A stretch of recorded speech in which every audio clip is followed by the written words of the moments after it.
പ്രോഗ്രാമിൽ നൃത്തം അവതരിപ്പിച്ച കലാകാരി കൂടിയായ ഡോക്ടർ ധന്യ നമ്മോടൊപ്പം ചേരുകയാണ്. ഡോക്ടർ ധന്യ, നമുക്ക് അറിയാം അവിടെ വളരെയധികം സങ്കടകരമായൊരു സംഭവം അവിടെ ഉണ്ടായി. പക്ഷെ അതിനുശേഷം അവിടേക്ക് ഉള്ള കൂടുതൽ പരിശോധനകൾ നടത്തിയപ്പോഴാണ് അവിടെ ഉണ്ടായ ചട്ടലംഘനവും മറ്റും മനസ്സിലാക്കാൻ സാധിച്ചു വന്നത്. അന്ന് ആ വേദിയിൽ ഉണ്ടായിരുന്നല്ലോ, അന്ന് എന്താണ് സംഭവിച്ചിരുന്നത്? മാത്രമല്ല, ഈ സംഘാടകരുടെ ഭാഗത്ത് നിന്ന് കൃത്യമായ വീഴ്ച ഉണ്ടായി എന്ന് പ്രഥമ ദൃഷ്ടിയാൽ തന്നെ മനസ്സിലായിരുന്നു. അതെ അതെ, തീർച്ചയായും. എല്ലാവർക്കും നമസ്കാരം. ഞാൻ ഡോക്ടർ ധന്യ. ഞാൻ ഈ ഒരു വെന്യൂല് ഞാനൊരു നർത്തകിയൂടെയാണ്. അതുകൊണ്ട് അവർ എൻട്രൻസ് അലോ ചെയ്ത ആ സമയം തൊട്ട് ഞാൻ അവിടെ ഉണ്ട്. ഈ പറഞ്ഞ നമ്മുടെ ദൗർഭാഗ്യകരമായ ആ സംഭവം, ഉമാ തോമസ് MLA വീഴുന്ന ആ ഒരു രംഗം നമ്മുടെ ചാനലുകളിൽ എയർ ചെയ്തപ്പോൾ മാത്രമാണ് കാണാൻ കഴിഞ്ഞത്. അതുപോലെ അവരെ എടുത്തുകൊണ്ടുപോകുന്ന രീതിയും കാര്യങ്ങളും ഒക്കെ അന്നേരമാണ് നമ്മൾ അറിയുന്നത്. പല നർത്തകരും ഇത് അറിഞ്ഞത് ഒത്തിരി വൈകിയുമാണ്. ഇങ്ങനെ ഒരു സംഭവം അവിടെ ഉണ്ടായത് തന്നെ. ഈ പറഞ്ഞ സുരക്ഷാ വീഴ്ചകൾ അവിടെ വന്നിട്ടുണ്ട്. തീർച്ചയായിട്ടും അവരെ എടുത്തുകൊണ്ട് പോകുന്ന രീതി നമ്മൾ കണ്ടു. കൂടെ ഡോക്ടർ പരിശോധിച്ച ഡോക്ടറിന്റെ റിപ്പോർട്ട് നമ്മൾ കേട്ടു. വാരിയെല്ലിന് ക്ഷതമേറ്റിട്ടുണ്ട്, ഫ്രാക്ചർ ഉണ്ട്, ലങ്സിലേക്ക് ക്ഷതമുണ്ട് എന്നുള്ളതെല്ലാം. അപ്പൊ ഇതിൽ നിന്ന് ആ വീഡിയോയിൽ നിന്നും എടുത്തുകൊണ്ടുപോകുന്ന രീതിയിൽ നിന്നും നമുക്ക് കൃത്യമായിട്ട് കാണാം. കൃത്യമായി നമ്മളൊരു വീഴ്ച, ഒരു ഹൈറ്റ് എന്നുള്ളൊരു വീഴ്ച വരുമ്പോഴത്തേക്കും നമ്മൾ ആ വ്യക്തിയെ പൊക്കിയെടുക്കുന്ന രീതിയിൽ ശ്രദ്ധിച്ചില്ലെങ്കിൽ അപകടം കൂടുതൽ ഗുരുതരമാകാം.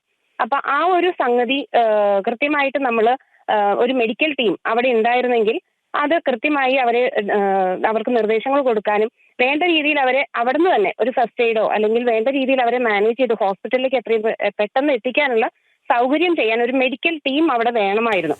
ഇവരുടെ മൃദംഗ വിഷന്റെ ഒരു പോസ്റ്റർ ഞങ്ങൾക്ക് ഷെയർ ചെയ്തിട്ടുണ്ടായിരുന്നു. വെൽകെയർ ഹോസ്പിറ്റല് ഹെൽത്ത് കെയർ പാർട്ട്ണറായിട്ട് അവരോട് അസോസിയേറ്റ് ചെയ്തിട്ടുണ്ട് എന്നുള്ളതായിരുന്നു പോസ്റ്ററിൽ കാണിച്ചിരുന്നത്. പക്ഷേ അങ്ങനെ ഒരു മെഡിക്കൽ ടീമോ ഈവൻ ഒരു സ്ട്രെച്ചർ പോലും അവിടെ ഉള്ളതായിട്ട് ഈ വീഡിയോയിൽ നിന്നൊന്നും എനിക്ക് തോന്നുന്നില്ല.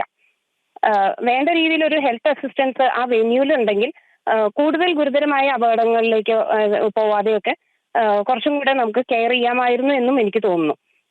MLA സുഖം. ഈ 12,000-ഓളം നർത്തകിമാർ അവിടെ അണിനിരുന്നല്ലോ. അവിടെ ആർക്കെങ്കിലും ഒരു ദേഹാസ്വാസ്യം വന്നാൽ പോലും നോക്കാൻ അവിടെ ഡോക്ടർമാരുടെ ടീമോ മറ്റ് മെഡിക്കൽ സഹായങ്ങളോ ഇല്ലായിരുന്നു എന്ന് തന്നെയാണോ പറയുന്നത്? ഇല്ലായിരുന്നു എന്ന് തന്നെയാണ് പറയുന്നത്. അത് വ്യക്തവുമാണ്. നമുക്ക് വീഡിയോസിൽ അത് കാണാം.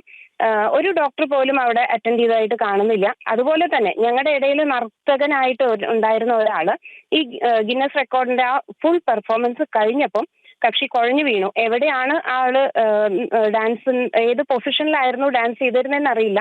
ഞാൻ ആ വ്യക്തിയെ എടുത്തുകൊണ്ട് വന്ന് ഏറ്റവും ഫ്രണ്ടിൽ ആ മീഡിയ സ്റ്റേജിന്റെ അവിടെ എത്തുമ്പോഴത്തേക്കുമാണ് ഞാൻ കാണുന്നത്.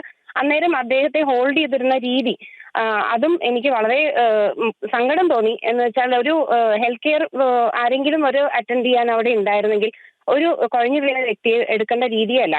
ഹെഡ് ലോ എന്നുള്ള പൊസിഷനിലാണ് ആളെ ചെസ്റ്റിലും ആളുടെ തൈസിലും മാത്രമായിട്ട് പിടിച്ചിട്ട് ഹെഡ് ലോ ആയിട്ടാണ് അത്രയും ദൂരം ആളെ എടുത്തുകൊണ്ട് വന്നത്. ഒറ്റയ്ക്ക് ഒരാളാണ് ആളെ എടുത്തുകൊണ്ട് വന്നത്. ഈ കുഴഞ്ഞു വീണ വ്യക്തി അത് അത്യാവശ്യം ആള് നല്ല ഒരു ഫിറ്റ് ഫിഗർ ആണ്. അപ്പോൾ നമ്മളൊരു ഒറ്റയ്ക്കൊരു വ്യക്തി അത് ഹോൾഡ് ചെയ്യുമ്പോൾ ഉണ്ടാവുന്ന സ്ട്രെയിൻ നമുക്കറിയാം. അത്രേ ബലമുള്ളൂ. അതുപോലെ തന്നെ ആ വ്യക്തി കുഴഞ്ഞു വീണ വ്യക്തിക്ക് വേണ്ടതായ രീതിയിലുള്ള ഒരു പൊസിഷനും ആയിരുന്നില്ല എടുത്തുകൊണ്ട് വന്നത്. ഒരു സ്ട്രെച്ചർ ഉണ്ടായിരുന്നെങ്കിൽ അല്ലെങ്കിൽ ആ ആളെ അറ്റൻഡ് ചെയ്യാൻ ഒരു 4 പേരെങ്കിലും ഓടി ചെന്നിരുന്നെങ്കിൽ ഇത്രയും പ്രശ്നങ്ങളില്ലായിരുന്നു. ഉമാ തോമസ് MLA ഹോൾഡ് ചെയ്തിരിക്കുന്ന രീതി നമ്മൾ കണ്ടതാണ്. വീഡിയോയിൽ അത് ഷെയർ ചെയ്തിട്ടുണ്ടായിരുന്നല്ലോ.